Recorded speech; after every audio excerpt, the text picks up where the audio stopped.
Yes, Uncontrolled Chapter 10. Who broke it?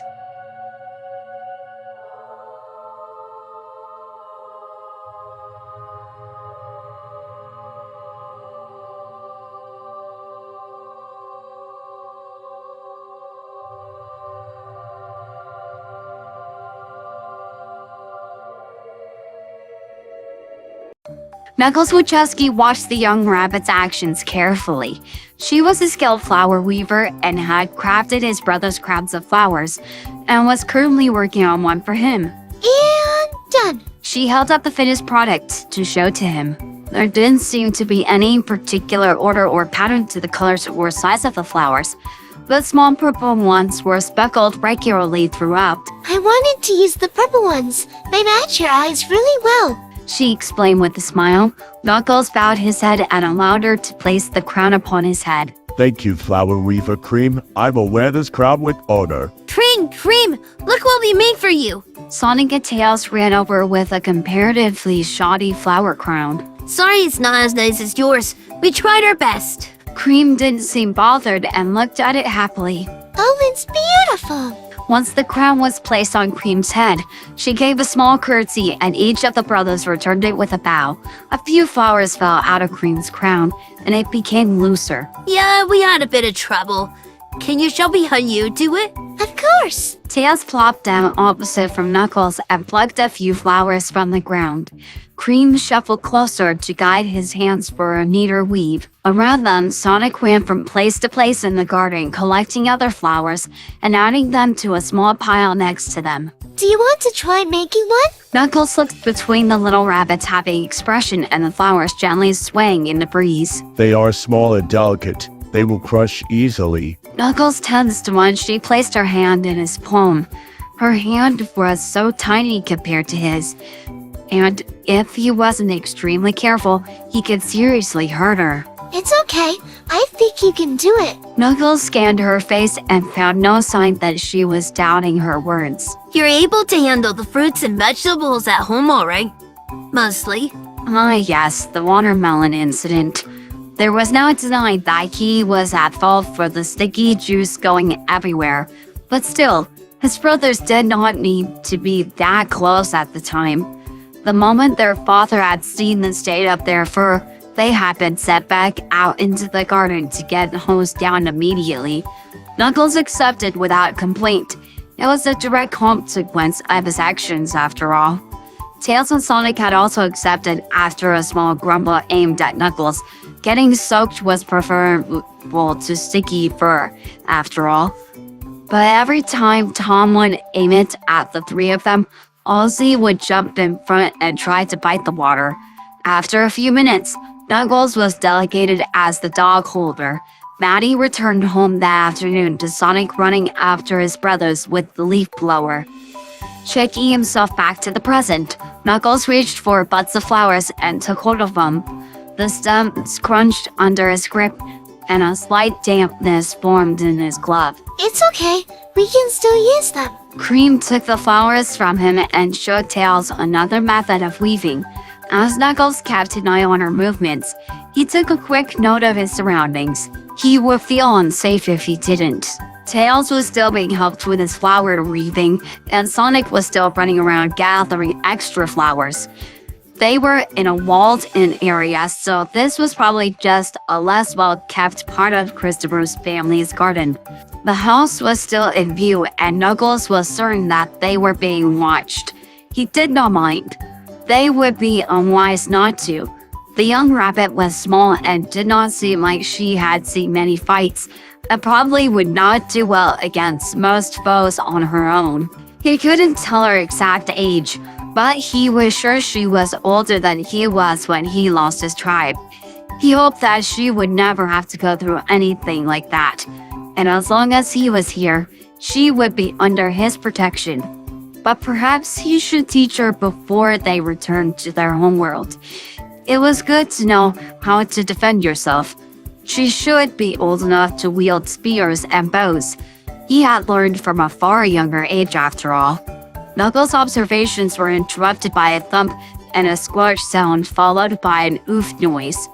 By the time Knuckles looked over, Sonic had already gotten up and was pretending like nothing had happened. The fact that he was now covered head to toe in mud was the only sign that anything had actually happened. Are you alright, Mr. Sonic? Yep, totally fine. Nothing wrong here. Since Sonic didn't seem to be bothered, everyone else just went back to Cream's flower weaving lesson. Knuckles was pretty confident that he now knew how to make a flower crown, but he still doubted he would actually be able to do all the tiny dexterous movements required. But that was okay. He would be alright, just sitting here with his brothers and the flower weaver. Knuckles changed his position and stopped watching Tails and Cream work on the flower crown. He seemed to be just in time because he met eyes with Sonic, who was sneaking up behind Tails covered in mud with full intent to hug him. Sonic shook his head at Knuckles and mouthed, "Don't." Knuckles could not in good conscience stay quiet and let his younger brother become a victim of Sonic's prank. Sonic, don't.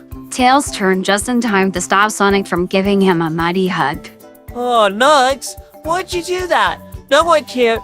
Sonic paused and faced Knuckles with a grin. Knuckles' eyes widened in realization. No, I know what you're planning. Do not do it. You will regret it.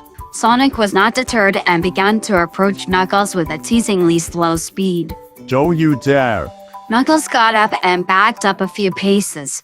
Sonic leaped forwards and tackled the hugged Knuckles. Sonic, Knuckles got up and stomped his foot in annoyance. how dare you? Dishonor. Sonic was apparently not done and was gathering mud in his hand to throw.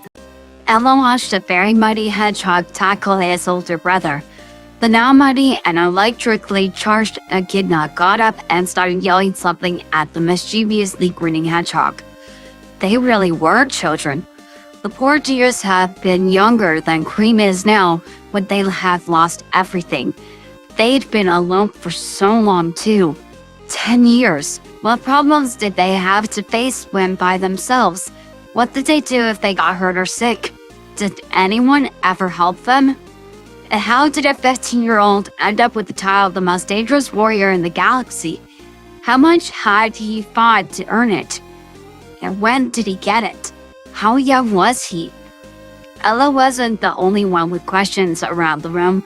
Various conversations could be heard. For one thing, I want to hear how they saved themselves from being thrown into a fire with a dance battle. They must have been pretty crafty to get out of that. I don't get how they're so close when they haven't even known each other for a year. Tall Sonic glanced over at the trio outside, then back inside to their counterparts. It had taken Knuckles quite a while to warm up to everyone, and he still wasn't quite there. If I hadn't been here to hear the story, I would just have assumed they'd known each other for their whole lives. Their power sounds so interesting. I've never seen anything like it. Right, Tails? By the sound of it, they've got a lot of it. Hey Knuckles, are you alright? Hey Knuckles, are you alright? No. He shot up very dramatically from where he was sitting to glare at Chris. What's wrong? Sonic was trying to hide the slight chuckle in his voice. Those three. Knuckles got up and dramatically gestured out the window to the trio, who were all naughty now, and showing Cream something in Tails' backpack. What about them? None of you have a clue, do you? Most of the room was aware of, to some level, that the trio had more chaos energy than normal, but no one more so than Knuckles. At the lackluster response, Knuckles took a breath and began to explain. Saying they've got a lot of it is a huge understatement about their power. The amount of chaos energy flowing through these three is absurd. Well, the Chaos Emerald did light up in response to Little Knuckles. Of course it did. They're practically radiating chaos energy like a Chaos Emerald does. Do any of you realize just how much their energy was acting up when they were telling their story? The others all shook their heads. Of course not. None of you can sense chaos energy the way I can. Knuckles rubbed his face in annoyance. Chill out, Knuckles. Aren't you being a bit dramatic? Knuckles whipped around to face Sonic. No, they don't make any sense. They shouldn't be able to have that much chaos energy all the time. None of you realize just how unusual this is. Most things couldn't handle that much on their own for even a short time. and they just have it all the time. But if they had it their whole life, wouldn't they be adjusted to it? Amy tilted her head in confusion. That's mostly what I'm concerned about. Chaos energy is very reactive to emotions, and if they have it their whole life, it's going to be even more reactive to their emotions. Well, they're on our side, so everything should be fine, right? It doesn't matter if they're on our side or not. Their energy has been reacting automatically, even if it's unintentional. Do you have any idea the kind of disasters that could cause? Suddenly, their conversation was interrupted by a giant explosion. Okay, maybe giving Cream that laser pistol was a bad idea. The four of them stood in still shock at the new hole in the wall. They could hear a door open and footsteps approaching. See? We left them alone for 5 minutes and look at what they did. Tall Knuckles was angrily yelling at the pile of rubble they had just caused. Okay, I know this looks bad, but let us explain. Little Sonic was pushed aside by his older brother before he could say anything. Forgive us, we only wanted to give Flower Weaver Cream a way to defend herself. So you give her that? Sam was eyeing the small pistol in Cream's hands. A spear is a preferable first weapon, but Tails and Vengeance are suitable to learn with. She's a little kid. She shouldn't be learning about weapons in the first place. I was given one at a younger age. Why can't I give her one now? She blew a hole in the garden wall. Okay, yes, but we promised to fix it. We have experience fixing up things we broke. Little Sonic awkwardly ran his hands through his quills. I'm scared to ask. I'm not. Amy pushed tall Sonic aside.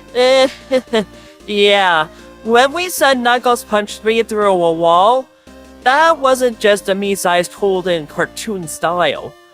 He basically blew up one side of the whole house. Little Knuckles looked down with a twinge of guilt. I did not care for the consequences of my actions at the time, only for my goal. But with all of us working together, we got it back to normal. Ella sighed and turned to Tall Knuckles. I'm thinking you're right. These three are trouble. You think they're trouble now, wait until their powers get more involved. That is a good point. Our powers can be pretty destructive, and I haven't even done the lightning thing yet. Wait, you can't use chaos energy? Tall Tails gave his counterpart a puzzled look. Well, not what Wind Brothers can, but we're all sure I'll be able to do it when I'm a bit older and with training. Besides, it seems I've been subconsciously enhancing my inventions with it this whole time. Of course. I really have to stop being surprised by you three. Tall Knuckles rubbed his face with one of his hands. A faint ringing noise could be heard, and Tanaka excused himself to answer the door. I'm willing to bet that's someone wanting answers about the blackout. Chuck went to follow after Tanaka, and Little Sonic's expression flashed concern for a moment, and a few blue sparks traveled over his body. Relax, Little Blue. They're not going to take you away or anything. And if they do try anything, we'll help you fight them off. Thank you, Lady Rouge. Your allyship is much appreciated. Little Knuckles met Rouge's gaze with sincerity, and beside him, Little Sonic relaxed and the electricity calmed down. Tall Knuckles muttered a small, "I told you so." Hey, if that's all it takes for your power to act up, I'd hate to get caught up in the middle of a sibling dispute. Little Tails laughed at Sam's little joke. Yeah, we, mostly those two, can be pretty dangerous to be around if we're fighting. See, what have I been saying this whole time? Tall Knuckles' expression was one of vindication. You don't have to be worried. They might be dangerous, but they're not bad. Tall Knuckles looked down at Cream. I don't get why none of you are taking this seriously. Oh, forget it. I'm sure the three will be able to handle keeping their powers under control while they're here. Right, you three? Amy crossed her arms and looked at them. We can't promise that, but we will try. That's the spirit, but maybe if you start to do the whole lightning thing, you can go outside. Then Ella won't have to clean up as much. That seems fair. A door opening alerted everyone to Mr. Tanaka's return. Pardon me, everyone, but Miss Garcia wishes to ask some questions. Who? Scarlett Garcia. She's a news reporter. Is it really wise to speak with this reporter of news?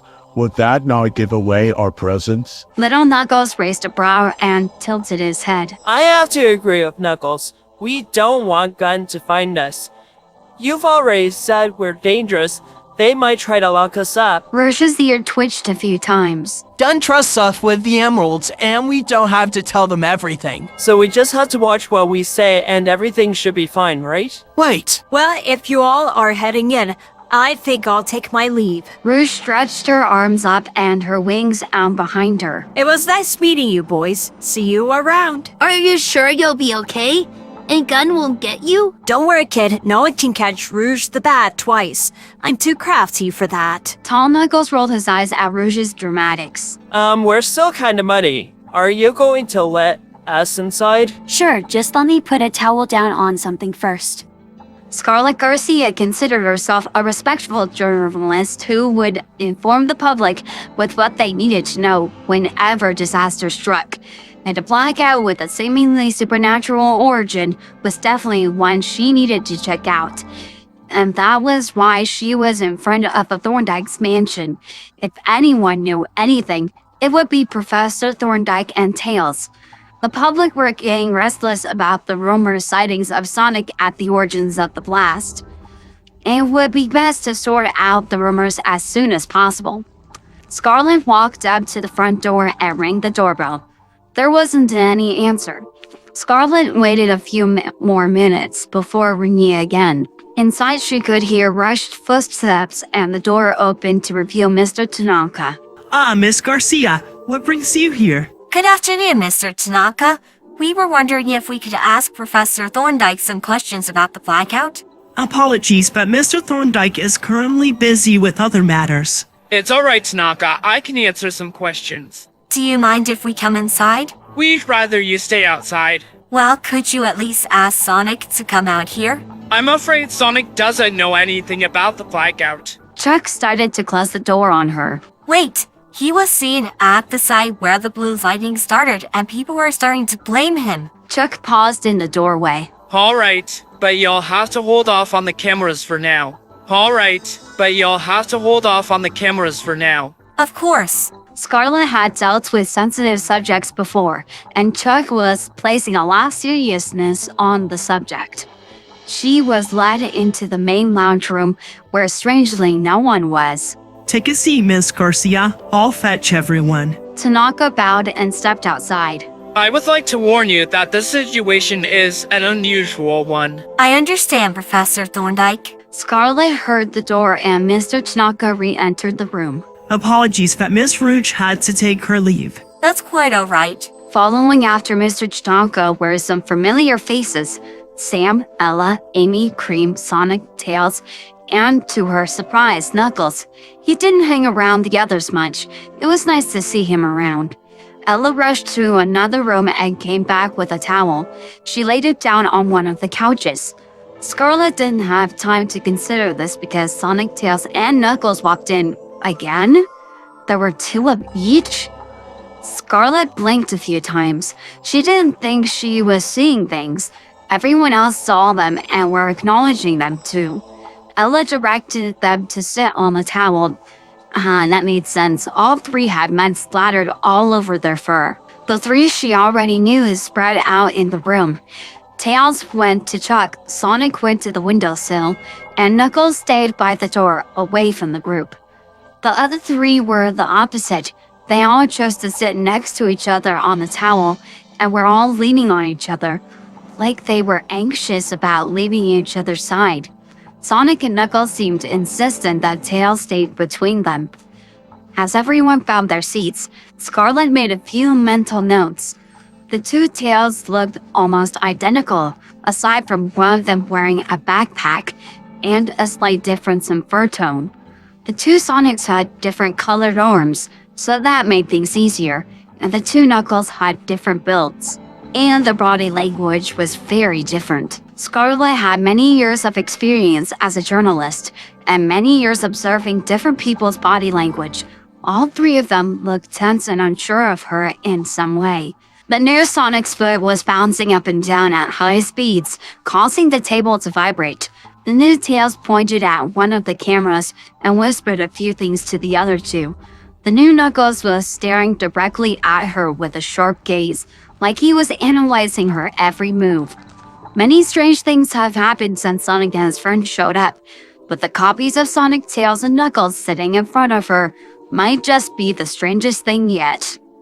Rouge touched down outside of the gun base and was immediately met with one of the commanders she didn't care to remember the name of. Where have you been?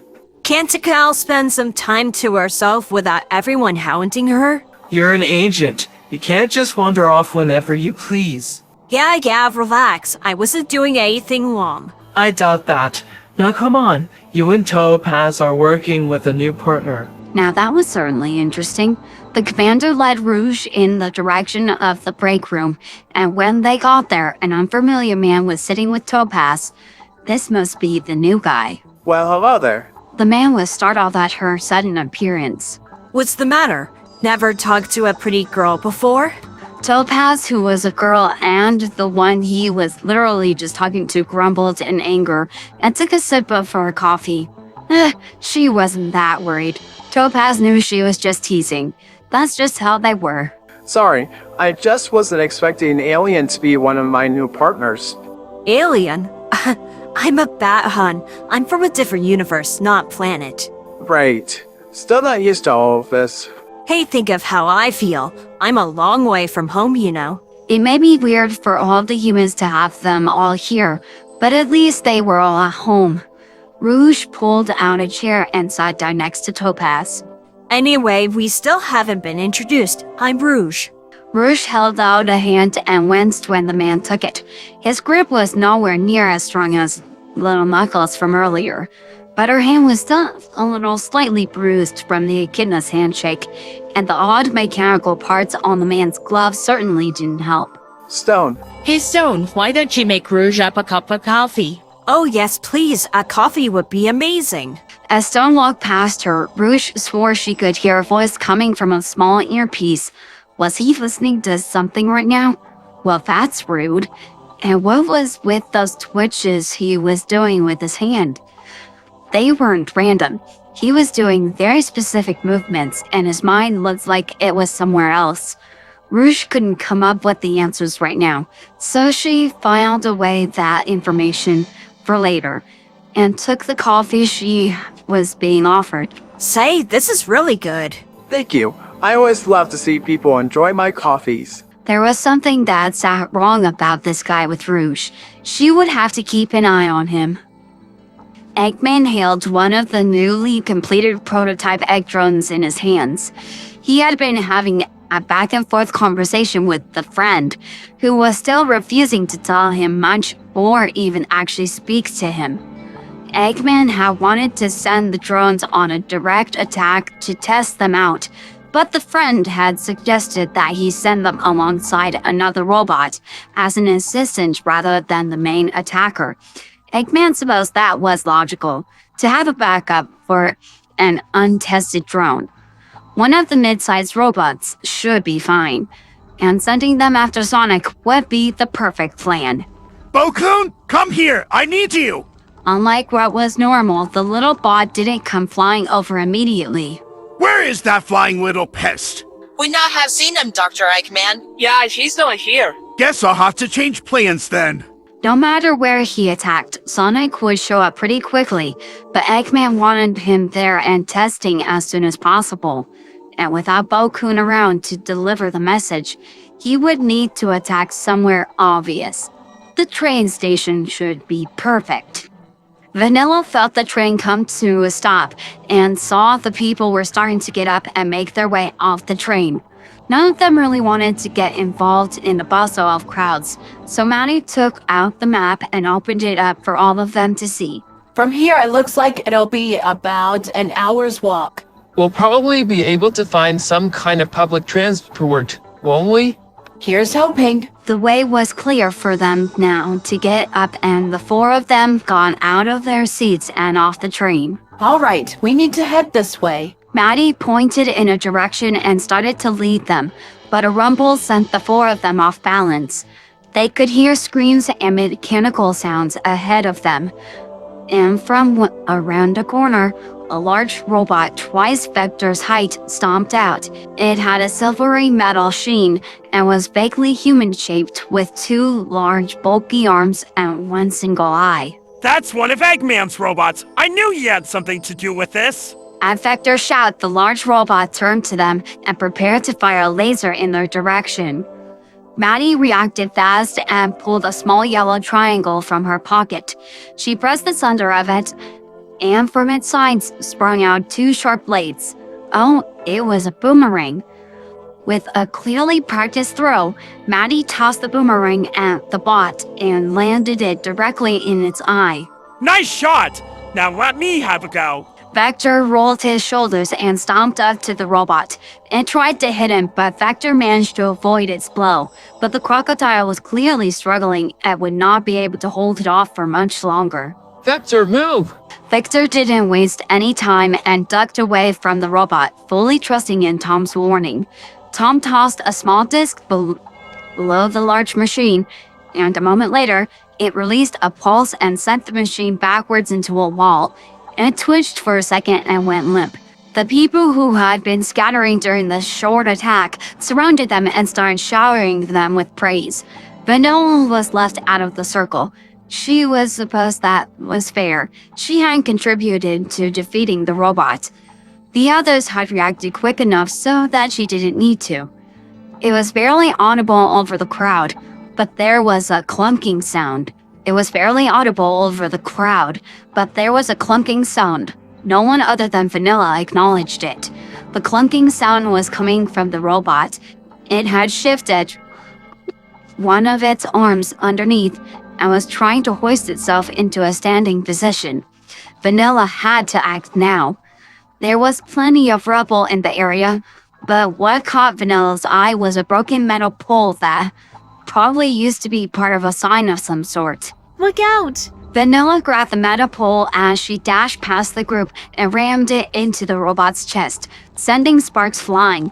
Once again, it went limp, and she had to dodge out of the way as the robot started to collapse to avoid getting crushed. Vanilla could feel the breath knocked out of her when she hit the ground. You alright? Vanilla took the hand that Tom offered to her, and once she got back onto her feet, she brushed down her dress and took a shaky breath. I think so. Oh, that's scary. I think I'm running on pure adrenaline right now.